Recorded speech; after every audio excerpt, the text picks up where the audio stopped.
Let me cover this quickly. For our team, we are hoping to work in dynamic mapping component. The idea is where we have like different fields from different databases. So um, we are giving a capability for the user to map them field by field, and give an output on whatever you would be using that mapping output to kind of populate the target from the source. Um, we're hoping to make it agnostic as much as we can, and hopefully this is something that could be used by different databases technology.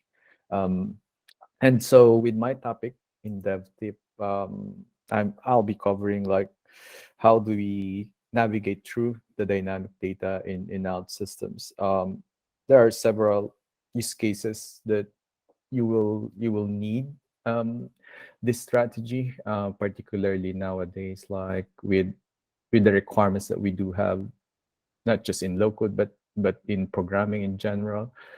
We're not just working with the SQL.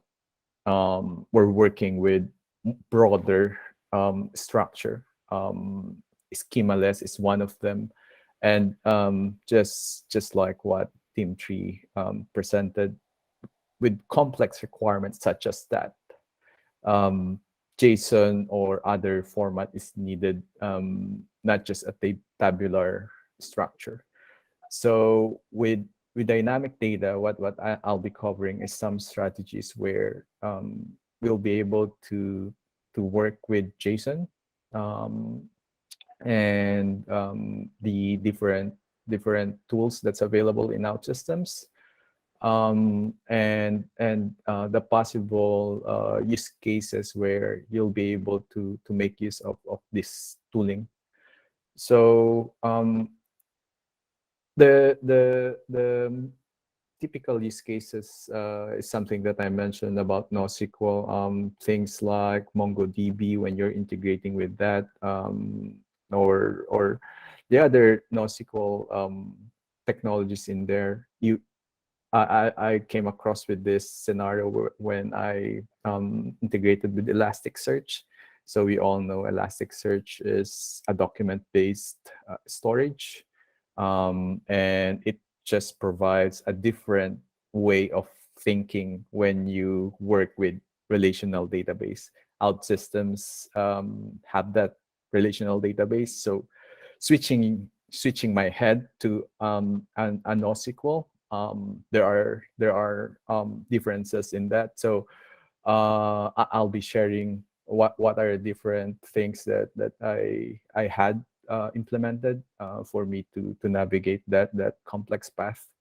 Um, so the other stuff that you might came across this is like CMS. I think the Team Tree is trying to achieve something similar to this, where you kind of work on a structure that can evolve based on the user inputs. So thinking about CMS, you cannot control whatever content content the user will be placing in.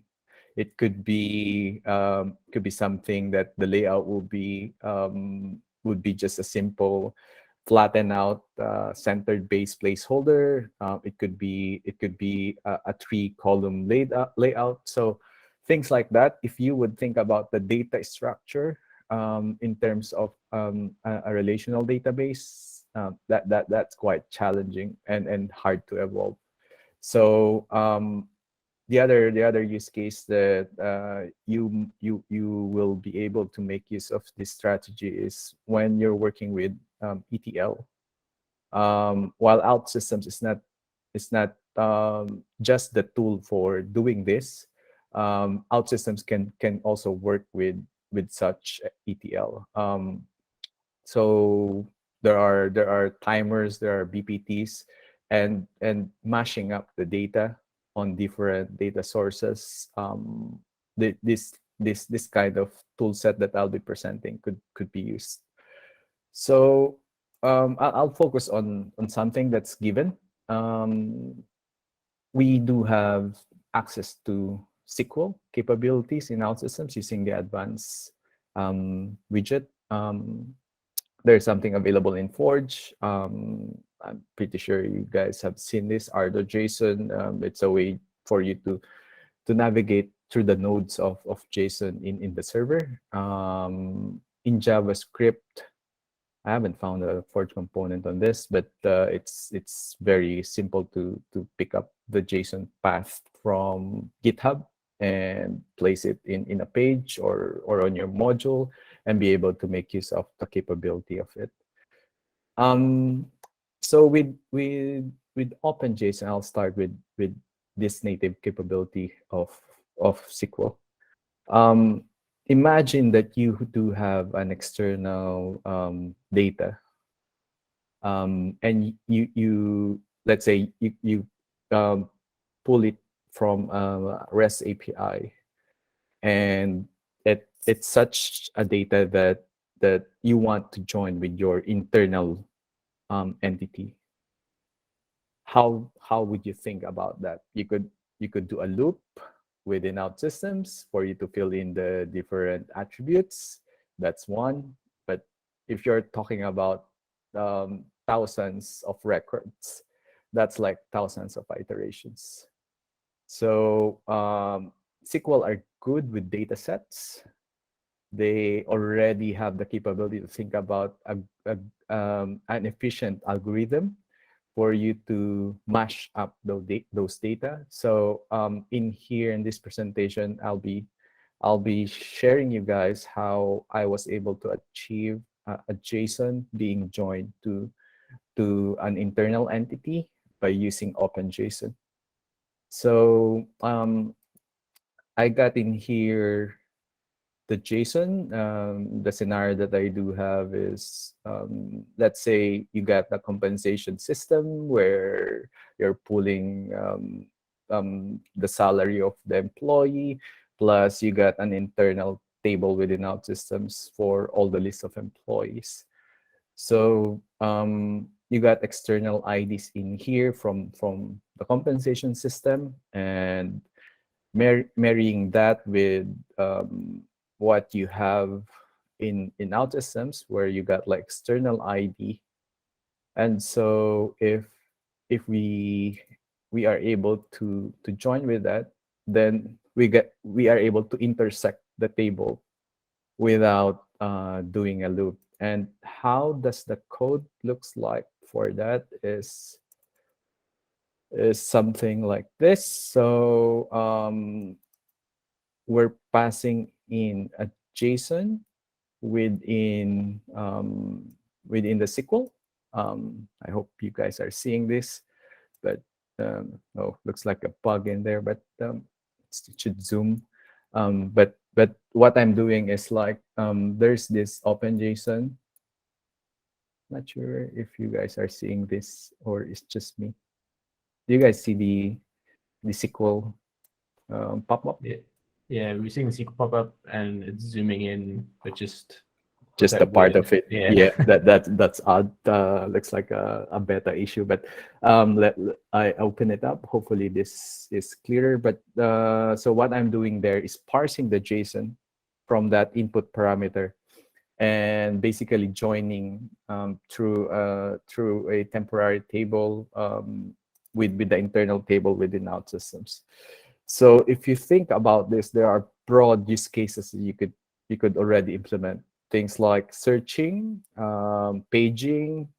One of the challenges that we do have is an OR statement between the external table and the internal entity. How you would create that logic.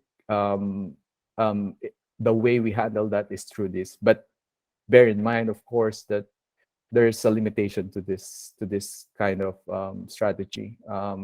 If you're talking about millions of record, think about synchronization. But if you want like live data for thousands of record, this could be a use case that you might want to explore as well. So that's this. The other thing is the JSON path, which is a way for JavaScript to navigate through the node in the client side. So think about it's just querying. You're just querying for a JSON using the browser's resources, browser CPU, the memory within the browser. So if you want to make use of that, you could have this component in here. So this is a sample JSON. You can basically query using the JSON path, and it would return like the result set based on that query. And I got here that example. If I did hit query, it's already in there, but you can see it's filtering out whatever the JSON that I have in the input parameter. So what I just did in there is basically having that screen, query on click, calling the JavaScript, which is using the JSON path. And the JSON path was placed within the scripts. That just came straight from GitHub and place it in there.